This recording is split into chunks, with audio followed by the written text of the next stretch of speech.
Premium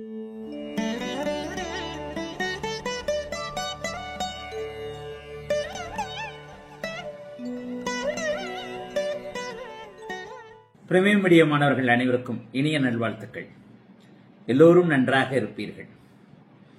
ஒரு வகையில் கொஞ்சம் பெருமையாகவும் இருக்கிறது.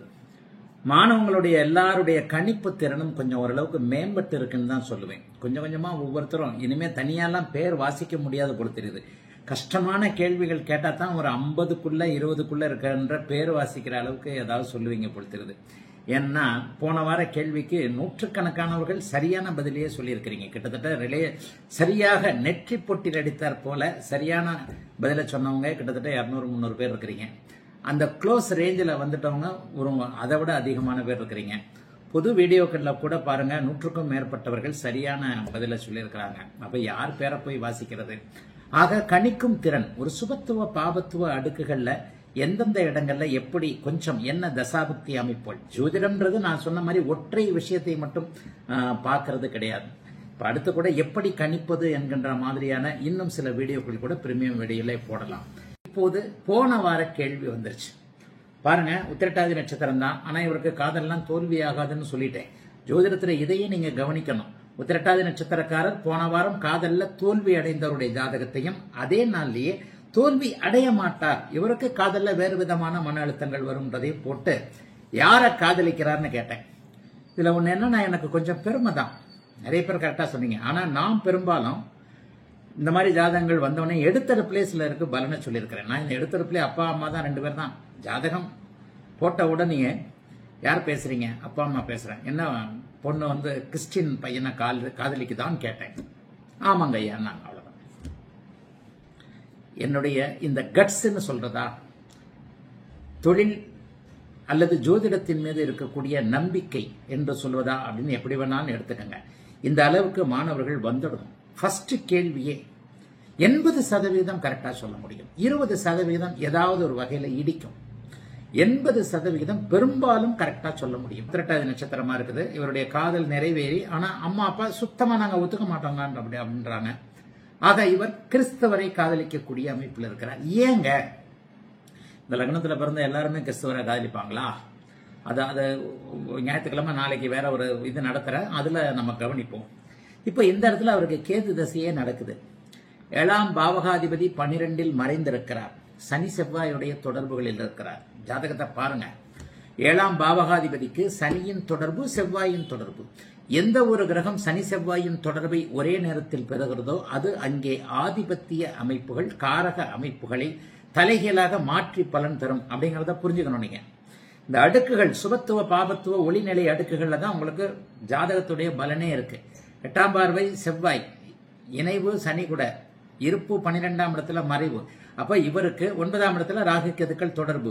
கேது தான் தொடர்பு. ராகு தொடர்பா இருந்தா இஸ்லாமிய பையன்னு போயிருக்கும். கேது தொடர்பா இருக்கிறதுனால கிறிஸ்துவ பையன்னு வந்துருச்சு.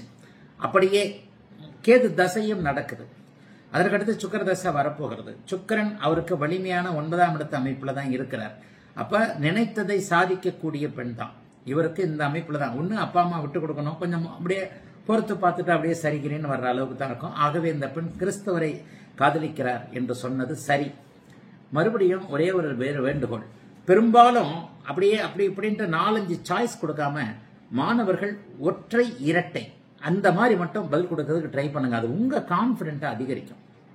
இஸ்லாமியரை காதலிக்கிறார், வேற்று இனத்தை காதலிக்கிறார், முஸ்லீமை காதலிக்கிறார் மொத்தமா கொடுத்து அதுல வராம, ஆனா உண்மையில நிறைய பேரை பாராட்டுவேன். ஒரு 100 பேருக்கும் மேல நெற்றி பொட்டில் அடித்தார் கூட நான் சொல்ற மாதிரி வெறுமனே கிறிஸ்தவரை காதலிக்கிறார்னு சொன்னவங்க 100 பேருக்கு மேல. யாருடைய பேரை நான் வாசிக்க முடியாது, உங்களுக்கே தெரியும். பிரீமியம் நேயர்கள் எல்லாருக்குமே அவங்கவுங்க மற்றவங்க கடை வாசிச்சிருப்பீங்க. இவ்வளவு பேர் சொல்லியிருக்கிறதுனால பேர் வாசிக்க முடியாது. ஆகவே கிறிஸ்தவரை காதலிக்கிறார் என்று சொன்ன மாணவர்கள் எல்லாரையும் நானே தலையில் கொட்டியதாக, அன்பு கொட்டு கொட்டியதாக நினைத்து கொண்டு அதே இதை பாராட்ட வச்சுக்கோங்க.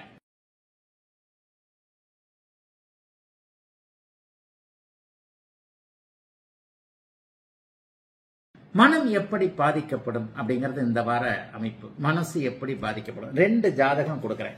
2 ஜாதகம், 2லயுமே வந்து சந்திரன் பலவீனமான ஒரு அமைப்பு இல்ல. 2மே கிட்டத்தட்ட ஒரே மாதிரியான இருக்கறனால இந்த வாரம் வந்த ஜாதகங்களை அதை நான் தேர்ந்தெடுத்தேன். ஒருவர் வந்து 40 44 வயசாக போது 43 வயசாயிடுச்சு. ஒரு பெண், ஆணுக்கு 44 வயசு, பெண்ணுக்கு வந்து 2 பேருமே சம்பந்தம் இல்லாதவங்க.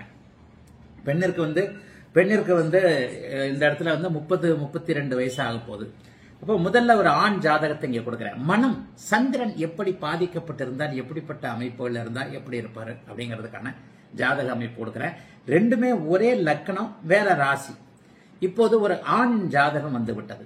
இப்ப இந்த ஜாதகத்துல இந்த திரையில இந்த ஜாதகர் வந்துருச்சு. ஜாதகர் அமெரிக்கால இருக்கிறார், 43 வயசானவர். 15/12/1982 3:50 PM. நான் அவங்க கொடுத்தது 4 மணி சாயந்தரம் அப்படின்னாங்க. அம்மா இவர் 3:50 3:55 பிறந்துட்டாரு. 5 நிமிஷத்துல லக்கணம் மாறுது, ராசி மாறுது. எங்கேம்மா இருக்கிறாருன்னு கேட்டேன். அமெரிக்கால இருக்கிறாரு, சின்ன வயசுல இருந்தே இங்க வந்துட்டாரு. அப்புறம் அம்மா இறந்து போனாங்க, அதெல்லாம் கரெக்டா வரும். இப்ப நான் கொடுத்த நேரம் 10 நிமிஷம் முன்னாடி போட்டு, அம்மா இவர் 4 மணிக்கெல்லாம் பிறக்கல, ரிஷப லக்கணத்துல பிறக்கல, மேஷ லக்கணத்துல பிறந்துட்டாரு. அதே மாதிரி நீங்க கொடுத்த தனுசு ராசி இல்ல, 5 நிமிஷத்துல ராசியும் மாறுது, விருச்சிக ராசி தாமா அப்படின்னு சொல்லி லக்னத்தையும் ராசியும் சேர்ந்து மாற்றிய ஜாதகம்.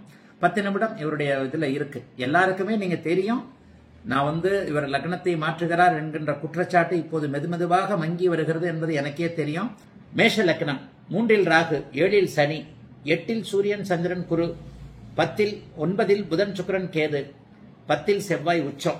பிறக்கும்போது புதன் தசை ஒரு 13 நாள் மிச்சம். புதன் தசை அதாவது கேட்டை நட்சத்திரம் 4ஆம் பாதம் முடிய போகுது. ஒரு 5 நிமிஷம் ஆச்சுன்னா அப்படியே தனுசு ராசி மூல நட்சத்திரமா வந்துருவார். அவங்க மூல நட்சத்திரம் கொடுத்தாங்க, இல்லமா அவர் கேட்ட நட்சத்திரம் கடைசி பாதம்னு சொன்னேன். இப்ப அவர் ஏன்னா அவர் கரெக்டா சூரிய திசையில இருந்து ஃபாரின்ல இருக்கிறார். 8ஆம் இடமும் 12ஆம் இடமும் அப்படியே இயங்குது பாருங்க. சூரிய தசை, சந்திர தசை, இப்ப நடக்கக்கூடிய அத்தனை திசைகள் அவருக்கு ஃபாரின்ல இருந்து இருக்கிறாரு. சூரிய திசையில இருந்தே ஃபாரின் போயிட்டாரு அவரு. இப்ப அவருக்கு செவ்வாய் திசை வரப்போகிறது. சந்திர திசையில சூரிய புக்தி இப்போது அவருக்கு நடந்து கொண்டு இருக்கிறது.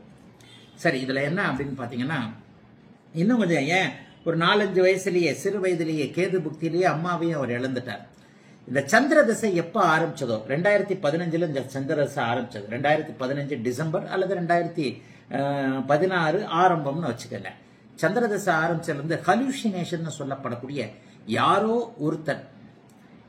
ஒருத்தர் வெளியில குரல் கேட்குதுன்னு சொல்லுவாங்க. என் கூட ஒருத்தர் பேசுறாரு அப்படின்ற மாதிரியான அந்த ஹலூசினேஷன் சொல்லுவாங்க.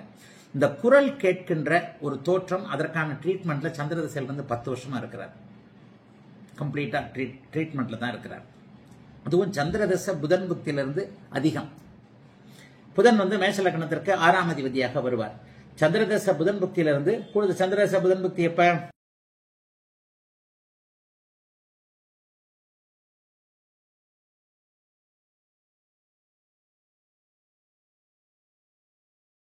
இதே மாதிரியான ஒரு ஒற்றுமையான ஜாதகம். இது பெண்மணி, 30/11/1994 3 மணி 49 நிமிஷம் PM, 3 மணி 49 நிமிஷம் PM.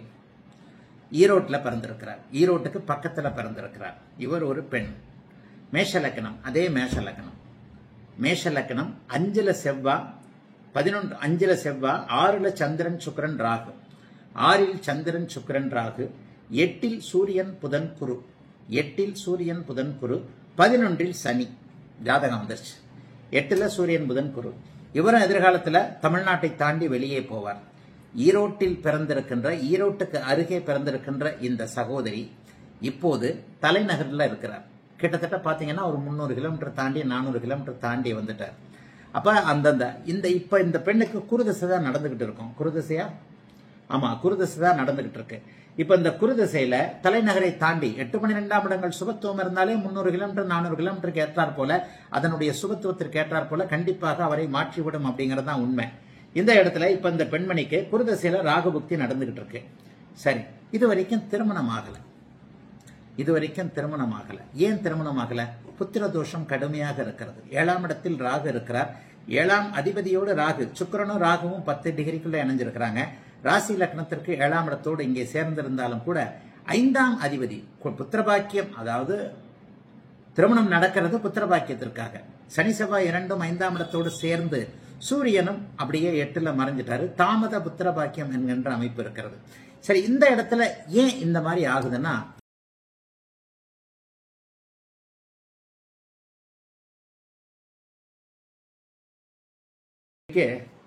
இப்போது இந்த வார கேள்விக்கான இது, தயவு செய்து அதுல இருக்கிறார், இதுல இருக்கிறார், அப்படி இருக்கிறார், இப்படி இருக்கிறார்னு பொது வீடியோவாக இருக்கட்டும், இதா இருக்கட்டும், தயவுசெய்து போடாதீங்க.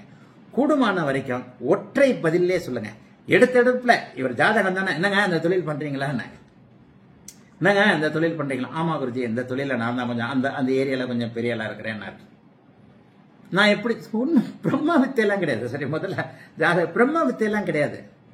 ராசிகள், ஆதிபத்தியங்கள், காரகத்துவங்கள் எல்லாவற்றையும் விட மேலாக பரம்பொருள் இந்த எளிய மூளைக்கு கொஞ்சம் கொடுத்த சுகத்துவ பாவத்துவ விதிகளை பயன்படுத்தினீங்கன்னா டக்கு டக்குன்னு அடிச்சிடலாம். இந்த தொழில் தாயா அப்படின்ட்டு கான்பிடண்டா அடிக்கலாம். 10க்கு 2 தவறலாம், 8 சரியாக இருக்கும். 2 தவறலன்னா நீங்க கடவுள் ஆயிடுவீங்கல்ல. நீங்க ஜோசியம் தானே, யாரா இருக்கட்டும், நான் தானே ஒரு ஜோசியம் தானே, கணக்கு போடுறோம் தானே. இங்க மந்திர தந்திர வித்தைகள், அருள் வாக்கு சொல்றதுக்கெல்லாம் அமைப்புகளே இல்லை. 80% நீங்கள் தெளிவான பதில் சொன்னீங்கன்னா நீங்க பெரிய. சரி, திரையில் இப்போது ஜாதகம் தெரிகிறது. ஜாதகம் வந்துருச்சு அப்படி இப்படின்னு சொல்லிடாதீங்க. ஒற்றை சான்ஸ். இந்த மாணவர்கள்ட்ட அதான் எதிர்பார்க்கிறேன். அவரா இருக்கிறார், இவரா இருக்கிறார்லாம் வேண்டாம். நான் சொன்ன மாதிரி, என்னங்க இந்த தொழில் பண்றீங்களா, ஆமாங்க அந்த தொழில் தான் பண்றேன், என் ஏரியால நான் தான் அந்த தொழில பெரிய. சரி, இங்க பாருங்க.